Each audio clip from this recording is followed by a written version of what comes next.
তো বন্ধুরা, তোমরা সবাই কেমন আছো? আশা করি সবাই ভালো আছো। তো বন্ধুরা, এই প্রশ্নগুলো তোমাদের আপকামিং যে কোনো এক্সামের জন্য কাজে লাগবে। যদি বলো ডাব্লিউপি, হ্যাঁ সেটা তো কাজে লাগবে। রেল সেখানেও লাগবে, পঞ্চায়েত সেখানেও লাগবে, কেপি সেখানেও লাগবে, সমস্ত এক্সামের জন্য কাজে লাগবে। তো এই প্রশ্নগুলো এবার আমরা এমনভাবে নিয়েছি, কারণ এই প্রশ্নগুলো অর্থাৎ এই টপিকগুলো থেকেও প্রশ্ন হয়েছে, বা এই প্রশ্নগুলো হুবহু কিন্তু যে কোনো এক্সাম এসেছে বা আসার চান্স আছে। তোমরা যদি একবার এই ভিডিওটা দেখো শেষ পর্যন্ত, তাহলে তোমরা বুঝতে পারবে হ্যাঁ এই প্রশ্নগুলো তো আমরা বিভিন্ন এক্সামে দেখেছি। হুম তো আমরা সেই প্রশ্নগুলোকে আমরা একবার ভালো করে বুঝিয়ে দিচ্ছি, বা বলতে পারো এই প্রশ্নগুলো মানে এই টপিকটার থেকে কেমন ধরনের প্রশ্ন আবার হতে পারে সেগুলো আমরা দেখিয়ে দিচ্ছি আপনাদেরকে, যাতে আপনাদের খুবই ভালো মানে একটা প্রিপারেশন হয়। তো চলো আর বেশি কিছু বলছি না, ভিডিওটা শুরু করছি, এবং আপনারা অবশ্যই ভিডিওটা মনোযোগ সহকারে দেখবেন এবং অবশ্যই চ্যানেলটির সঙ্গে থাকবে। তো দেখো, প্রথম প্রশ্ন কী রয়েছে, প্রতিপ্রভ টিউবে কোন গ্যাস ব্যবহৃত হয়? এটা তো রেলের জন্য খুব ইম্পর্টেন্ট প্রশ্ন। সেটা হচ্ছে ক্রিপ্টন ও হিলিয়াম, এই দুটো থাকে। কৃত্রিম উপায়ে ফল পাকাতে কোন গ্যাস ব্যবহৃত হয়? এটা তো আপনাদের জানা একেবারে প্রশ্ন, এবং এটা প্রশ্নটা এসেছে, তোমরা সেটা সকলে জানো, সেটা হচ্ছে ইথিলিন। রকেট প্রোপেল্যান্ট রাসায়নিক অস্ত্রে কোন গ্যাস ব্যবহৃত হয়? তো সেটা হচ্ছে সায়ানোজেন হয়। লাইটারে কোন গ্যাস ব্যবহৃত হয়? দেখো প্রশ্নগুলো দেখো বন্ধুরা, সেটা হচ্ছে বিউটান। এবং তোমরা জানো এলপিজির গ্যাস যে থাকে সেখানে কিন্তু বিউটানের পরিমাণটাই বেশি থাকে। যদি আপনাদের অপশান প্রোপেনও দিয়ে দেয়, বিউটেনও দিয়ে দেয়, তাহলে আপনাদেরকে অবশ্যই বিউটেনটা করতে হবে, কারণ যদি পার্সেন্টেজের হিসাব যদি আমরা দেখি তখন বিউটেনটা বেশি থাকে। হিলিয়াম প্রক্রিয়া রকেট জ্বালানিতে কোন গ্যাস ব্যবহৃত হয়? সেটা হচ্ছে অ্যামোনিয়া। ঝালাই ও কাটার জন্য কোন গ্যাস ব্যবহার করা হয়? সেটা হচ্ছে অ্যাসিটিলিন। মুম্বাইতে এলিফ্যান্টস্টোন ইনস্টিটিউশন কবে প্রতিষ্ঠিত হয়? সেটা হচ্ছে 1835। ত্রয়ী পঞ্চবার্ষিকী পরিকল্পনার সময়কাল কী ছিল? সেটা হচ্ছে 1961 থেকে 1966। রামতনু লাহিড়ী ও তৎকালীন সমাজ গ্রন্থটি কার লেখা? তো এটা হচ্ছে শিবনাথ শাস্ত্রীর লেখা। দেখো প্রশ্নগুলো ইম্পর্টেন্ট আছে বন্ধুরা। বিশ্ব ব্যাংক কত সালে থেকে কাজ শুরু করেছিল? 1946 সাল থেকে।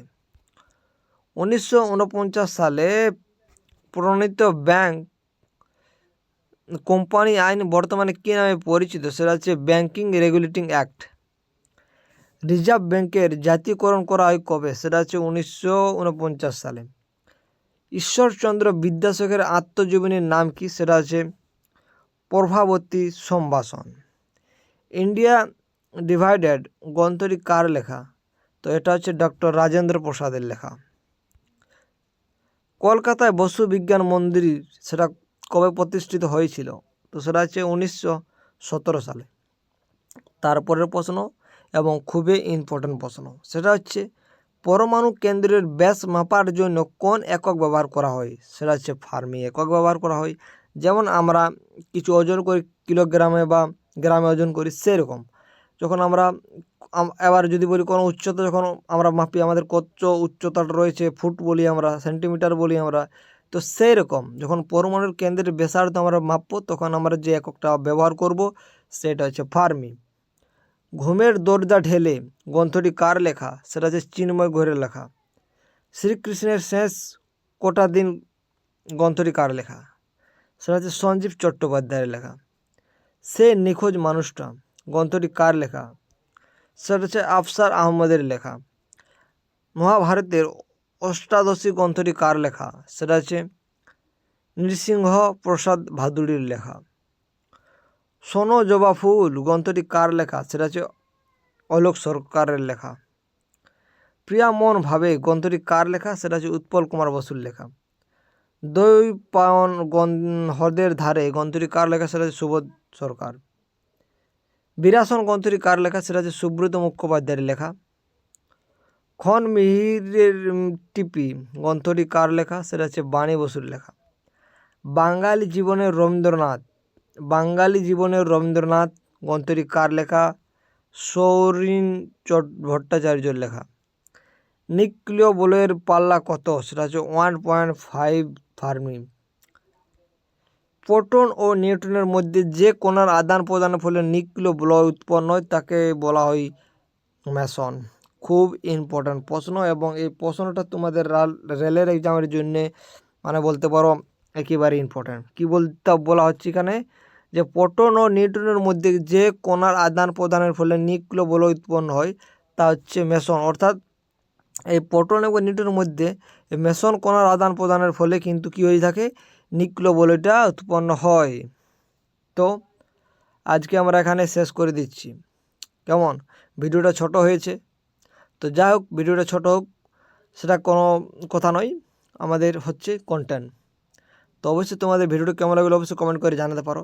এবার তোমরা অনেকে বলছো পিডিএফ, তো বন্ধুরা পিডিএফগুলো পেয়ে যাবেন, সেটা কোথায় পাবে?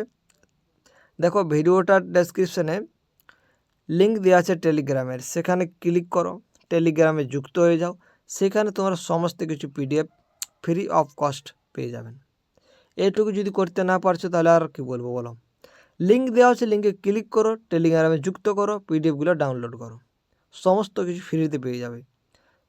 তো আমরা এখানে শেষ করে দিচ্ছি, কেমন?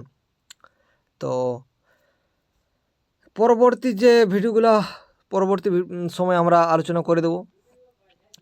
ধন্যবাদ বন্ধুরা ভিডিওটি শেষ পর্যন্ত দেখার জন্য।